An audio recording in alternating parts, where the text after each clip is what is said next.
Page নম্বর 47। ঠিক হয়েছে কি না দেখি। তাহলে দেখা যাক অঙ্কটা করে। 5-এর পর থেকে 6 কত করে হয়? 5-এর পরে 6 1 করে 1, 2-এর পর থেকে 3 2-এর পরে 3 1 করে, 4-এর পর থেকে 8 4-এর পরে 5 6 7 8 4 করে, 4 বসালাম। তাহলে আমাদের উত্তর হলো 411। তারপর এবার দেখো এখানে এই যে আমাদের উত্তর বেরোলো 411, তার সঙ্গে এখানে একটা সংখ্যা, এই দুটোর মধ্যে একটা সংখ্যা, মানে যে বিয়োগটা করতে দেওয়া হয়েছিল দুটো সংখ্যার মাধ্যমে, তার মধ্যে একটা সংখ্যাকে কি করতে বলা হচ্ছে? যোগ করতে বলা হচ্ছে। চলো করে নেওয়া যাক।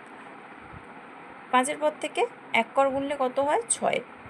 আবার 2-এর পর থেকে 1 কর গুনলে কত হয়? 3। 4-এর পর থেকে 4 কর গুনলে কত হয়? 8, মানে 836, যেটা এখানে প্রথম সংখ্যা ছিল। 836-এর থেকে 425কে বাদ দিয়ে আমাদের উত্তর হয়েছে 411। তার মানে আমরা কিন্তু অঙ্কটা একদমই ঠিকঠাক করেছি।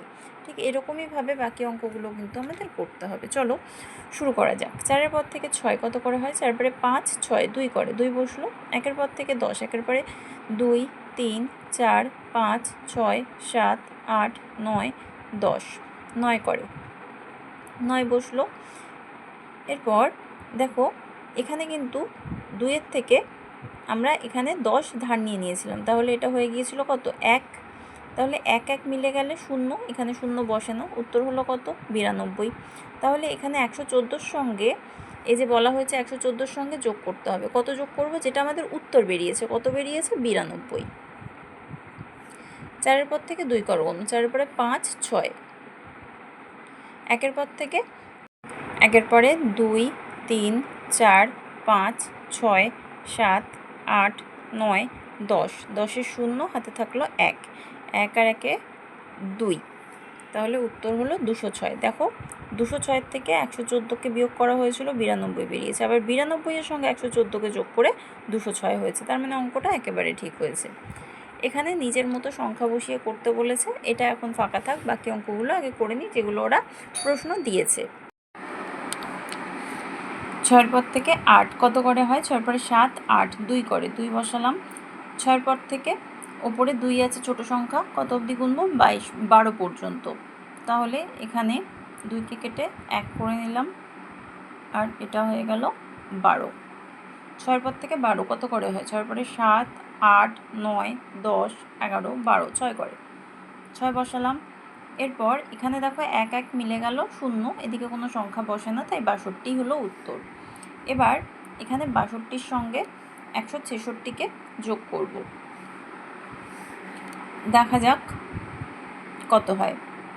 দেখো 228, এটা ওরা করেই দিয়েছে, যেটা আমাদের ওপরে আছে। 228-এর সঙ্গে 166-কে বিয়োগ করা হয়েছিল। 228-এর থেকে 166-কে বিয়োগ করা হয়েছিল, উত্তর বেরিয়েছিল 62। এবার 62-র সঙ্গে 166-কে যোগ করা হয়েছে, উত্তর বেরিয়েছে 228। তার মানে আমাদের অঙ্ক একেবারে ঠিক হয়েছে। এরপর পরের অঙ্কটা আবার করি। 8-এর পর থেকে গুনবো, 9 আসলে থামবো। 8-এর পরে 9 1 করে 1, 2-এর পর থেকে 9, 2-এর পরে 3 4 5 6 7 8 9 7 করে 7, 2-এর পর থেকে 3, 2-এর পরে 3 1 করে 1, উত্তর হলো 171। আমরা এখানে আগে লিখে নিলাম 171। এবার এখানে হবে 228, দুটোকে যোগ করতে হবে। 8-এর পর থেকে 1 কর গুনলে কত হয়? 8-এর পরে 1 9, এখানে লেখা আছে।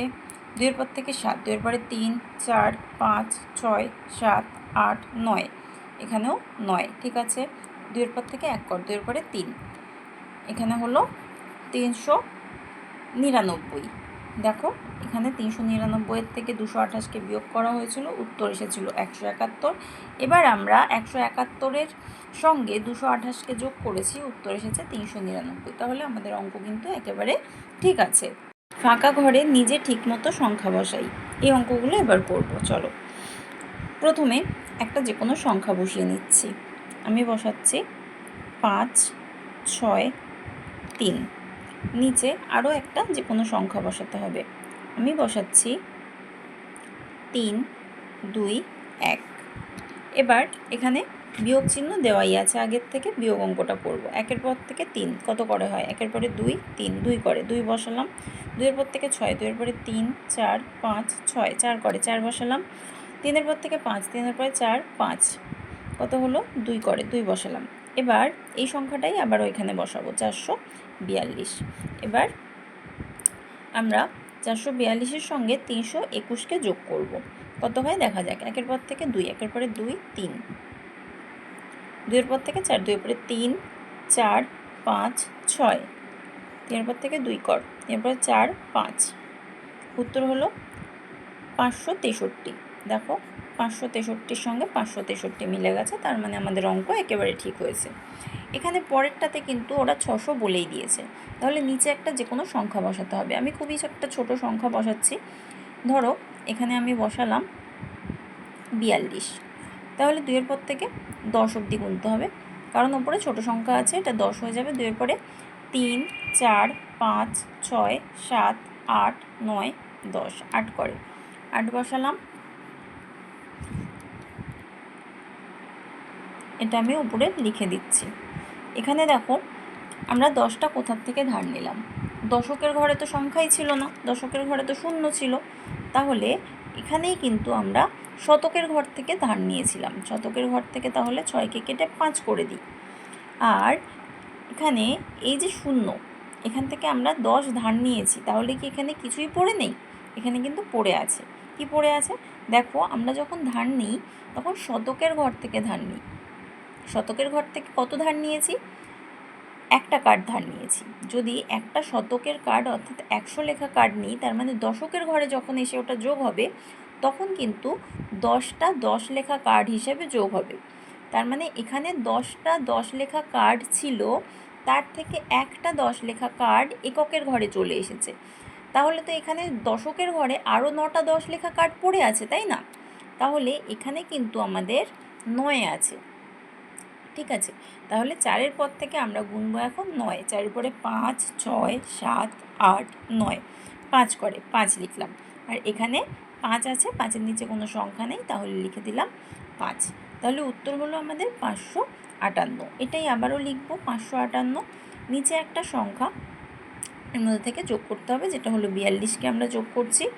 এবার 8-এর পর থেকে 2-এর পর থেকে 8 কর, 2-এর পরে 3 4 5 6 7 8 9 10, 10-এ 0 হাতে থাকলো 1, 4 আর 1-এ 5, 5-এর পর থেকে 5 কর, 5-এর পরে 6 7 8 9 10, 10-এ 0 হাতে থাকলো 1, 5 আর 1-এ 6, উত্তর হলো কত? 600।